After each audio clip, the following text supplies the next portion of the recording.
We chose to investigate inequities in senior care, specifically looking at how quality is defined within the industry, how regulations impact that, and in doing so, we quickly realized there's federal regulations and that each state has its own embodiment of that in their own state law. So we really chose to focus our scope on what's going on in the Commonwealth of Massachusetts. This image depicts the locations of skilled nursing facilities throughout the Commonwealth of Massachusetts. You will notice majority of these facilities are located in the greater Boston area. The number of facilities is greatly reduced as you move to the western part of the state, as well as the islands. In a nutshell, nursing homes, aka skilled nursing facilities, are struggling, and this is a known. It's not new. In 2019, long before the soldier home fiasco and COVID, Governor Baker created a cross functional nursing facility task force. The task force was comprised of 6 Massachusetts agencies in Mass Health. Senator Jalen, Representative Balzer, Representative Muratori. The unions and professional organizations had seats, as well as industry leaders from 3 separate facilities. Compared to several decades ago, Massachusetts residents tend to live longer as the statewide 1-year mortality rate has continued to decline. At the same time, the older population has become younger as the baby boom cohort ages and enters the 65 plus group. For example, the percentage of persons between 65 and 74 increased from 49.8% to 55.3% between 2011 and 2015. So there's basically a wave of younger old people that is emerging. In 40 years, the number of adults over 65 will double from 49 million to 95 million, while labor force will grow only by 14%. Turnover in the long-term care sector currently ranges 44 to 65%. So who's going to take care of all these older adults? This figure illustrates the demographics of the workforce supporting skilled nursing facilities. More than half of the workforce are CNAs. 27,000 out of the 45,000 direct care staff are CNAs. This is significant because in the 4-year period between 2014 and 2019, minimum wage in the state of Massachusetts increased $4 an hour. CNAs did not see such increases. And so there's a high turnover and individuals leaving CNA positions to work in competing industries or to be working as PCAs in the private community-based supports of Eldercare. This slide outlines fiscal year 2018 Mass Health distributions for long-term care. $1.279 billion was spent in skilled nursing facilities, which service only 4% of the general population. Please note that 18% of Mass Health enrollees need this level of care as they age due to the long-term health inequities. This is an area ripe for a health economic study. Surveys show that more than 87% of adults 65 and older prefer to age in their homes and communities. The remaining $1.835 billion of Mass Health's budget for long-term care is spent on these less costly per capita services, like in-home nursing and therapy services, which average $15,500 per capita per year, or adult day health programs at $11,700 per capita per year. That far right column is our calculation of per capita costs and shows that nursing homes are 2 to 3 times more expensive than some of the preferred intensive supports in the community. These graphics illustrate the financials of nursing facilities. The lower left graph is the most important. There appears to be a critical value that shows when occupancy falls below 80%, as shown in 2016, you'll notice that the roughly 3% margins facilities were netting turned to a deficit almost matching the inverse margin. Following this, we saw the closure of many facilities across the Commonwealth. This figure illustrates that of the 366 nursing homes that are contracted with Mass Health, 16% of them have occupancy rates below 80%. Let's take a look at how the rest of the state compares.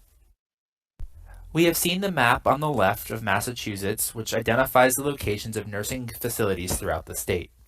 The image on the right depicts the actual occupancy of nursing facilities in each of the counties throughout the Commonwealth. You will notice that all counties are below the efficient occupancy rate, which is 94 to 96% occupied. This occupancy rate is used to set the standard charges in which a patient is subject to. Even the most populated area of the state, being Boston area, only achieves a 90% occupancy rate. There are three metrics that one might look at to quantify quality in a long-term care facility. The first is the Massachusetts Department of Public Health rating, which is based on inspections and surveys that score across 5 different domains of care and in essence measure how well a facility aligns to state law. There's CMS 5-star rating, which we'll talk about more, which assesses how a facility aligns with federal laws for care. And then the third metric is a voluntary accreditation with the Joint Commission. And this is paid for by the facility. In general, it does line up with better quality facilities, or maybe that's just the facilities that are making enough margin that they can afford for the accreditation. But it is not a direct measure of care, but more a measurement of a quality system and the ability to have effective continuous improvement. So the Joint Commission looks at policies and what kind of culture you have around finding problems, finding solutions, verifying solutions. In their own documentation, the Joint Commission talks about standardization of processes, efficiency and uniformity of care, not necessarily about patient-centered care. That is not their focus. There are two rating systems for nursing facilities. They are the state version, which is an inspection completed by the Department of Public Health, which looks at 5 areas based off of Massachusetts general law, which consist of administration, nursing, residents' rights, kitchen and food service, and environment. The facility score is based off of the inspection, survey results, and a paperwork audit. The score is cumulative out of a total of 132. The other system is the federal version, which is administered by CMS. This rating is relative to the facilities in the state and throughout the nation. It is based on 3 areas, those being health inspections, staffing ratios, and quality of resident care as well as clinical measures. These are things such as the number of falls, pressure injuries, and the percentage of residents on antipsychotics. The primary issue with the CMS rating is that it's a forced distribution, meaning that if everyone is performing substandard care, the top 10% still gets a 5-star rating, while the bottom 20% gets a 1-star rating. This is not an accurate representation of the quality of care provided at each institution. This is the score distribution for the Department of Public Health's nursing home rating system, which unlike CMS is a raw score and not a forced distribution. CMS would give the same single star to both the nursing home with a score of 68 and that with a score of 116. The other difference of note is that the DPH is a composite score over 3 years of evaluation. It yields a measurement that is one of consistency as well as one of quality. It takes several years to bring up your score from a low performer, and it also takes several poor years to change the score of someone who has a facility that has been a strong performer. The task force agreed upon 19 points, which they boiled down to 4 policy changes. The first policy change was to right-size the nursing home and rest home industry. And that would entail making sure that there were standards for chronic underperformers and giving the DPH explicit statutory authority to revoke the licenses of the chronic underperformers. Additionally, there needed to be support to facilitate the structural changes to the industry that promote sustainability across a long-term care continuum. This may include low-interest capital programs to incentivize conversions and co-locations of other services, technical assistance for nursing facilities interested in conversion or closure, and the development of affordable assisted living, and built on age-friendly efforts within cities and towns to improve the availability of affordable senior housing. The second policy focused on overhauling the rate structure.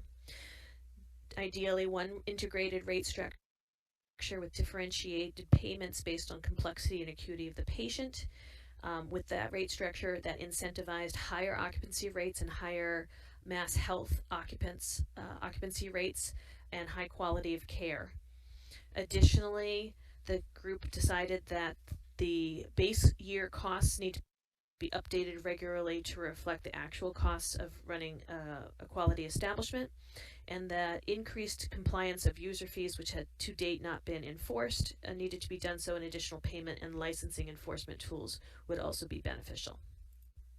The third policy was to promote quality care by incorporating and promoting the family and resident experience into the quality metrics.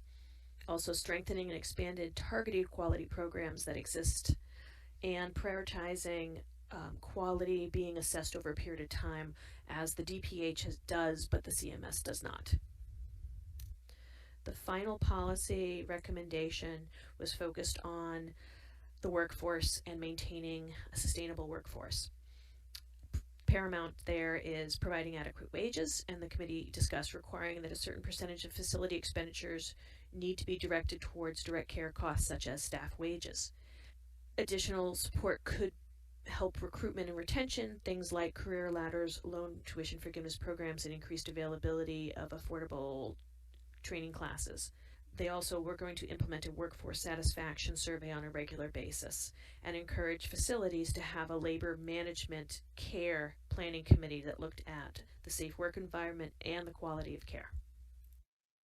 The ANA Code of Ethics, which is the foundation of practice for all student nurses and nurses, spells out that it is the responsibility of the nurse to participate in establishing, maintaining, and improving healthcare environments and conditions of employment that are conducive to the provision of quality healthcare and consistent with the values of the profession through individual and collective action.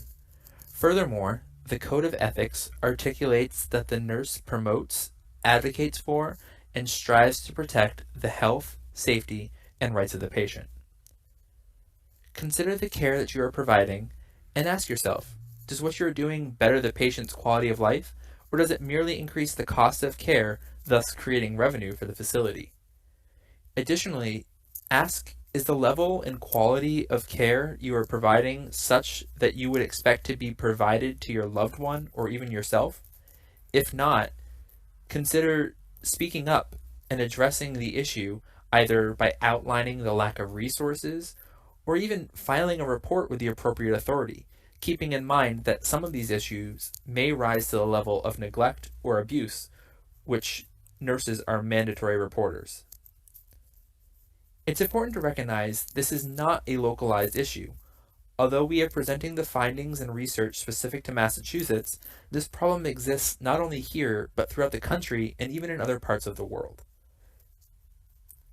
Many of us have witnessed firsthand horrendous conditions and horrendous care during our clinical rotations. What do we want you to know? We want you to know that the change starts with you. As a nurse or nursing student, you are spending more time providing direct patient care than almost any other person in the facility.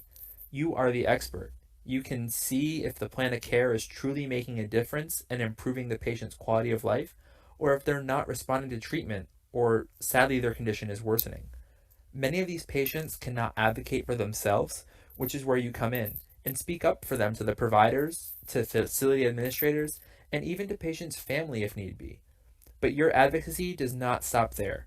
You can advocate to local, state, and even federal level for changes to standard of care or policy and funding reform.